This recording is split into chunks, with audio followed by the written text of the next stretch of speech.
cái xây hi yam thì là cái đâu hi Manipur ati nga atin pin atam pin ka hive ki chu hin a hin hitia ki bau na ho ki lung voi na ho bau tam na ho zo se hi lấy se chu hin ki ho to kala ki cham na ding dang om poi ti chu mi he mi ho se ni ta se ne lo ben pathin ni lo na ta se pathin yong chi ti kia chu sai a ko ngin kiu to ti thì bất thiện tại nó sẽ hiện thì chỉ bất thiện thúc chân như mong sẽ cùng ní reconciliation forum movement movement này cái tiếng không long hòn còn anh cái bật rồi thì thay dùng cái bật nên sum le bai ilung thêm cái bật rồi thì chỉ cho đọc mình đầu tiên năm pi đầm là tiếng hệ là thể hiện cùng ní gen gram box anh cái bật này tu na ya vela ka sei ke ding hin platform ko mu zo sia ka sei hin picha chun strategic planning ke bowling chi tung dui chun ke ho pi ding a long si si ni identify ke bowling thing ngoi mi ho zo se tu in ni nom ve ai bang ina va kai ho zo se ông na chi wa ki dat lo ne aki ke ho pin athu ki sei le amo ta je ngi lo ki chi kala ina mo dam na ding dam om ta pon ti ati ben he si go ke ho le wen na thai le nao na chol na kom jong ne he sa ben ka pon du he ki chan ge jong an na sei ben ai wa amo chon jo ka ke ngai ko ben he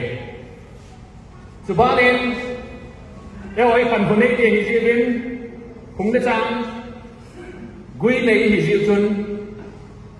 phùng lên rằng cái loại phong này này hồ dấu xì cái mũ pin từ ba nên phùng vun pi hồ dấu xì cái tổ phong pin mi dấu xì chun cái hồ tụ thì lâu bên in năm một hiện đập là cái ông bồn tệ thì chun dấu xì chun anh là comment thì go cái hồ lên cookie pi hin thà đôn pi hin xia cho cái này chun student body là họ dùng lăng lăng cái mũ pin à chạy lên amo zo sin kyo to ding mo no pa ta sa ve ki ji ve amo ho phung le ka he la kyo khom na kom pon du hi ki so ya kai ve le ka he la ba chun anuk naw ai pi ve amo nin file la ki bo de to nin document ki bo so ke kyo to ding la ki ti hin complaint hi an ki bo nin ke cha chun pham se dong te ka hung ding hi ya ji thwa ti ho chun ipi thu pila mi ta ma ko ta chen tung lo de ti ve le tha do as a driver alisa chu khum som thum le thum ni som thum le ni ho la chun som ni le ku hung in dang si ho so hung ta kon he ti ni chun do ko je hung de men ti ma cha am lo ti chun ka tha si kan nó thì đẹp thì mà cháu thôi thì cái xếp kiểu như này tu này anh ra cái học kiểu như này con đi ra để kiểu cái sợi con nó này thì bây giờ năm cái tiền này âm họ nên hát sợi chú thà đâu hi vui yêu tổ sợi về đầu tiên hi cái sợi trái mà bấm đi hi à chút đi là cái nôm mà về không về à chút thu chú sợi tổ thế Manipur ate nga may say te banta atang pinte hi vai le ipija tu na hi achum mai ki khanuham khamin thado tin khamin mate tin khamin any cookie tribe cha tin 2011 na chu inangon japji wa chu atang pin ni pha o hen to hi mi kham ja kan ki ko do vai le atang pin hi lo du hi aji chu te so na se मेरे न तम हिंदे ना न तम अच्छी पीती चाचू ऐ हो डेमोक्रेसी से हिजिलिन मितम ते थु चु चिंग हे मितम से वाई होम न हे जिजुन की तम मोनी इकी सु होम थे लो दु हे जिजुन के सो ngai या जि की हो तो दिंग आ जि की को होम हे इपी चु न सु मो हम लो हम अके खोल खोला ले achai na chun thal choi ho thu da ne ki sei do ke ni jisun tu na en sei do no me tha to chu as a crime ma pomati ti wa mi lo si chun pom khom ding dei wa ni bija chu tha do chu even na me 32 class la chu koi chu na control ham ti study ki bola le out of 100 99% on tha do hi an dei da control le 91% ho hin thu ki nei lo so this is 9% ho hin kyo to di ông dei lo kyo cham di ông dei lo in sung khana cheng khoma adam mo pa chi pi dam mo am ti lung na nang sa nei lo I just 91% ho 91% has no right, has no voice, has no choice. Achu ti ding ai le si 90% 91% ho chu kyo yong tha do ka hi wi ta tum te te na lai du ha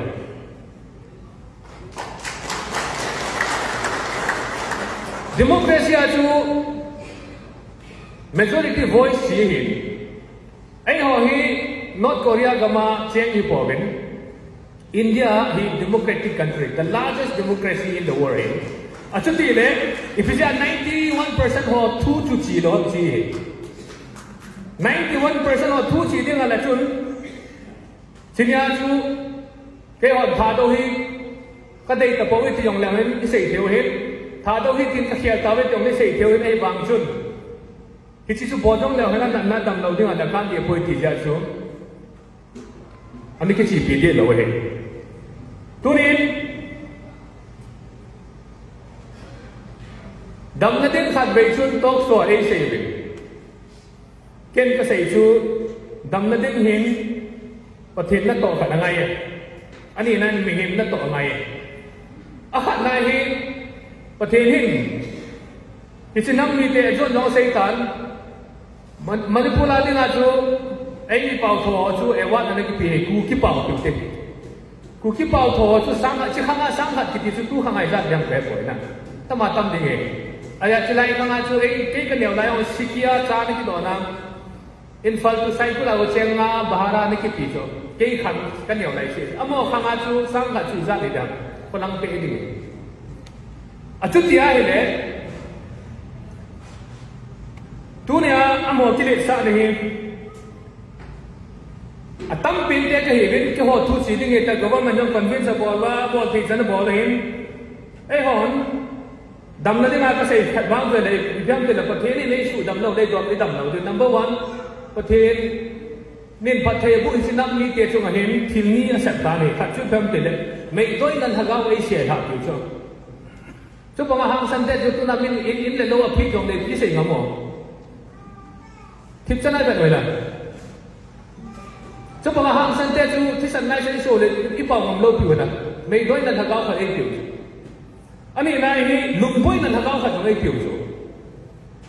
English version the spirit of confusion kha ei piu sapang ho do se ke ho ko le sa ka poi bang bang ma chu ka sapang ho hi poi ga bu ta aji ya chu tu na hi pathenin asu dam ding kha na ngai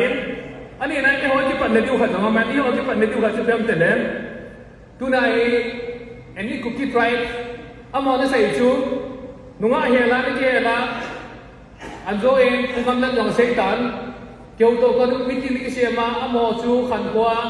pu chang hang te hen pu ho kip te hen hang mi ho hen le to thang ho hen pu to thang te ho hen ti chun phung nam kim chun amo chu khan ko do len ai se ba na chi ke na zo lo ben ti cha chun kêu tổ đình cái sản phẩm của nó nôm bộ bên này, bạn nói đây sẽ là đàn mắm bên năm chục hít chín năm mì tê gì cái tiền là chục năm rồi, bạn nói đây sẽ là đại long à thiên ở cái xe, ở cái shop lo ở cái máu có đây bạn ấy họ đại long à thiên cái shop thấy đâu đấy, đại long à thiên là cái shop lo giờ chú, tôi nhìn cái bộ điều khởi động men chỉ chụp phim tiền đấy, next census thì họ target cái này.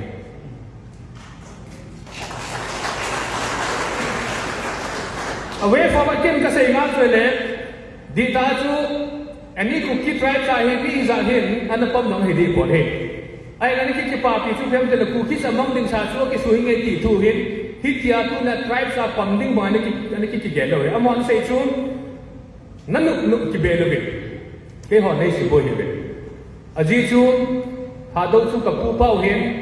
pu gau ba gau yon ka ki sa ve pu gau ba gau ki sa te chun nang ho dang tha do ho men ki chu ipiti hi thei ding ha te ho pu bon hi lo chi ti kong diu ham ki chu ko shan aji chun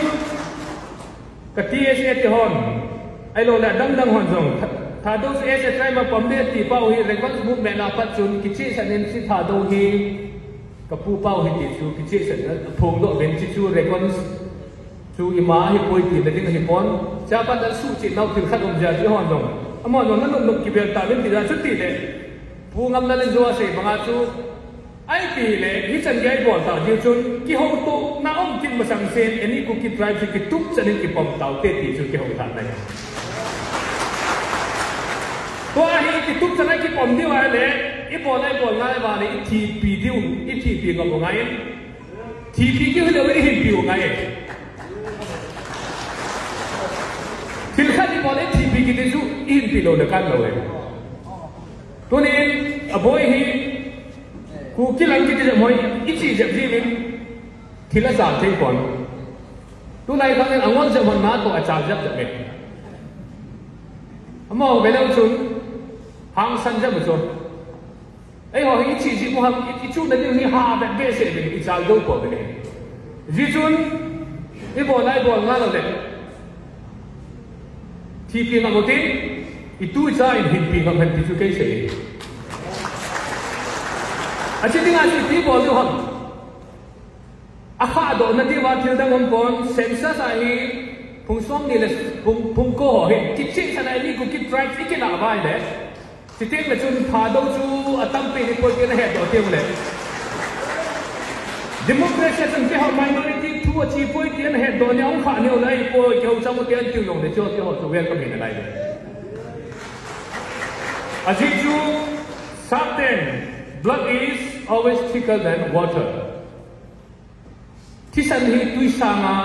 à sa rồi hết tôi nên họ chụp ảnh là tiếng Anh bỏ thì bỏ nó số phiếu cái hiệu vàng ấy anh đầu thế là chỉ có bỏ rồi tại tỷ chú à hết đó là đi vào next census thing này anh ấy cũng keep drive say number 1 là bỏ là tiếng Anh ấy cái bỏ thì bỏ điều hết thì sẽ đến chun number 1 preach bỏ điều hết và thế chứ sao preaching cái bỏ preach bỏ điều hết preach bỏ là đến chun tham gia awareness hạ xem mà xem điều không có bỏ lại hết anh ấy này preach là hết pi là đó là chun rich hết phùng dâu sẽ rich bỏ điều in sung dâu sẽ rich bỏ điều không nông dâu sẽ rich bỏ điều anh ấy là đó cái là chun each preach rich each hạ sẽ xảy điều anh luôn thấy chẳng ai luôn giả điều mi dâu sẽ i convince điều ấy à chút đi nó vai đấy next census ai izo no vai le gazo do je be jichun tunin ken ka sai nom pen cho sai na ka sai nom pen bang chun let's fight together for our rights instead of fighting each other the rights are ding chun ding kho một tiếng ai họ để họ cái đợt ding sao cái nào ding sao vậy thì chu trong ta cần xây hiện tiến các cái phải em xây cái lồng đèn và thế này ngày năm hiện tiến xây bằng em ít tuổi ngã lại đấy thì biểu tiến hiện biểu tiến hạ biểu tiến thì cho xây là cái xây